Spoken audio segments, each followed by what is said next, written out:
नमस्कार, आप सबको पुनः बहुत बहुत स्वागत है हमारे YouTube चैनल द रिव्यू में। आज हम रिव्यू कर रहे हैं बिहार सरकार के द्वारा जारी सर्वे, ज़मीन सर्वे से संबंधित फिर एक नया अपडेट आया है।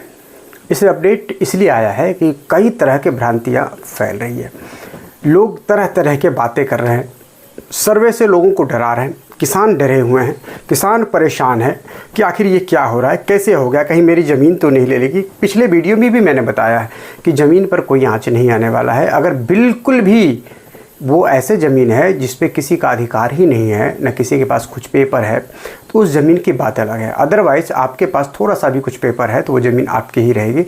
तो सरकार के द्वारा यह जो अपडेट दिया गया है, यह जानना आप लोगों के लिए बहुत ज़रूरी है, ताकि आप भाग दौड़ से बच सकें, ताकि आपको इधर उधर करने, दलालों के चक्कर में पड़ने की आवश्यकता ना हो, और टेंशन तो बिल्कुल ही ना लीजिए। इसलिए सरकार ने दिया है यह अपडेट, किसी की ज़मीन नहीं लिया जाएगी। तसल्ली से भरे घोषणा पत्र, ये विभाग ने नया अपडेट देते, बिल्कुल आराम से घोषणा पत्र भरे। प्रपत्र 2, सर्वे का उद्देश्य किसी की ज़मीन लेना नहीं है, बल्कि कागजात को सही करना है। बार बार मैं वीडियो में बताते आ रहा हूँ। सबसे महत्वपूर्ण जानकारी जो दिया है वो यह है कि स्व घोषणा पत्र के लिए कोई समय सीमा निर्धारित नहीं है, और इसे ऑनलाइन भी जमा किया जा सकता है और ऑफलाइन भी।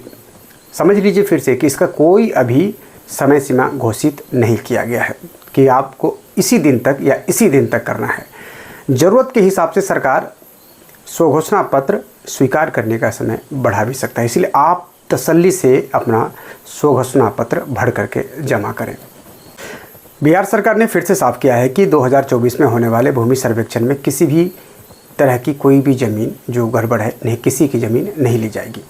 राजस्व एवं भूमि सुधार विभाग के सचिव जय सिंह ने बताया कि सर्वे का मकसद ज़मीन के कागजातों को दुरुस्त करना है, ताकि भविष्य में कोई विवाद ना हो। उन्होंने लोगों से अपील भी की कि वे बिना किसी डर के स्व घोषणा पत्र भरें, और मैं बार बार इस बात को कह रहा हूँ कि बिल्कुल डरने नहीं है। जो एग्जैक्ट जो आपको समझ में आ रहा है, जो आप समझते हैं, उसको घोषणा पत्र में भर के प्रपत्र 2 में भर के भेज दीजिए। बहुत से लोगों का यह मानना है कि कहीं मेरा ज़मीन ना ले जाए, तो उसके लिए आगे मैं बता रहा हूँ। इस सर्वे को लेकर डरे हुए हैं काफ़ी लोग, जैसे मैंने भी बताया है, और उन्हें लगता है कि उनकी ज़मीन चली जाएगी। इस बारे में अपडेट यह है कि किसी ज़मीन पर कानूनी कब्जा है तो उसे कोई नहीं हटा पाएगा। समझ रहे हैं ना, कानूनी कब्जा, किसी भी तरह का आपका कोई पेपर है, कानूनी कब्जा है, तो आपको सरकार भी नहीं हटा सकती। सर्वे का मकसद सिर्फ कागजातों को दुरुस्त करना है, ताकि बाद में वाद विवाद की स्थिति न बने और लोग सुगमता से ज़मीन खरीद बिक्री भी कर सकें।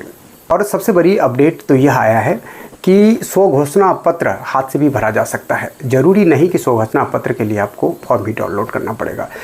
स्व घोषणा पत्र को लेकर भी लोगों में भ्रम है। कई लोग इसके लिए अलग अलग दस्तावेज जुटा रहे हैं, जिसकी वजह से अंचल और अभिलेखागारों में भीड़ लगी रहती है। इस बारे में स्पष्ट करते हुए सचिव ने कहा कि स्व घोषणा पत्र हाथ से भी भरा जा सकता है। जरूरी नहीं कि फॉर्मेट निकालिए उसमें भरें, जिस तरह से हुआ बना हुआ था। जैसे जैसे समस्या आ रहा है, अपडेट वैसे वैसे नया नया निकल रहा है। यानी कि घोषणा पत्र, खाता खेसरा, ये वो सारे सब कुछ जितना आपको समझ में आ रहा है भर के दीजिए। उसमें कोई कमी होगी तो वहाँ पर बैठे अधिकारी इसको पूरा कर लेगा। और यह भी है कि स्व घोषणा पत्र आप भर के दे दिए, अभी किसी भी दस्तावेज की ज़रूरत नहीं, कोई भी कागजात आपको नहीं मांगेगा, सिर्फ स्व घोषणा पत्र आप दे दीजिए, आपकी सर्वे शुरू हो जाएगी। जिसके लिए लोगों के पास अगर ज़रूरत पड़ता है दस्तावेजों की और मांगा जाएगा, तो आपके लिए 6 से 7 महीने का समय होगा, जो आप ज़रूरत के हिसाब से जितना ज़रूरत आपको पड़े, जो मांगे उतना ही सब निकालना पड़ेगा। ये नहीं कि सब निकाल के रख लिए। जितना आपने स्व घोषणा पत्र में ज़मीन भरा है, उससे संबंधित जितनी ही कागज़ की आवश्यकता होगी उतनी ही कागज़ आपसे मांगा जाएगा। उसके लिए 6 से 7 महीने का समय आपको मिलेगा। उस समय के दौरान आप निकाल सकते हैं। अगर किसी को ज़मीन से जुड़े दस्तावेज चाहिए तो ऑनलाइन भी प्राप्त कर सकते हैं। कई जगह से कंप्लेन आया कि ऑनलाइन में निकल नहीं रहा है, कई चीज़ वो उसमें डाला ही नहीं गया, कोई चीज़ बताया ही नहीं गया, काफ़ी तरह की समस्या है। लेकिन सरकार इस पर काम कर रही है। आप ऑनलाइन चेक करते रहिए, ऑनलाइन भी आप सारे पेपर्स निकाल सकते हैं। स्व घोषणा पत्र जमा करने की कोई सीमा नहीं है। पुनः मैं बता रहा हूँ आपको, लोग 1-2 महीने में इसे जमा करवा सकते हैं। जो लोग राज्य या देश से बाहर रहते हैं वो इसे ऑनलाइन भी जमा कर सकते हैं। और जो लोग खास करके बिहार से बाहर है तो छठ में आएंगे ही, नवंबर में छठ है, छठ में आएंगे तो आराम से आप आकर के स्व घोषणा पत्र आप दे देंगे, फिर उसके बाद आपकी ज़मीन का सर्वे हो जाएगा। पुनः बता रहा हूँ कि जो आपके नाम से कवाला है उसमें किसी चीज़ की कोई चीज़ देने की ज़रूरत नहीं है। स्व घोषणा पत्र हाथ से भी भर करके या ऑनलाइन या ऑफलाइन कुछ भी दे देंगे तो आपकी ज़मीन का सर्वे हो जाएगा।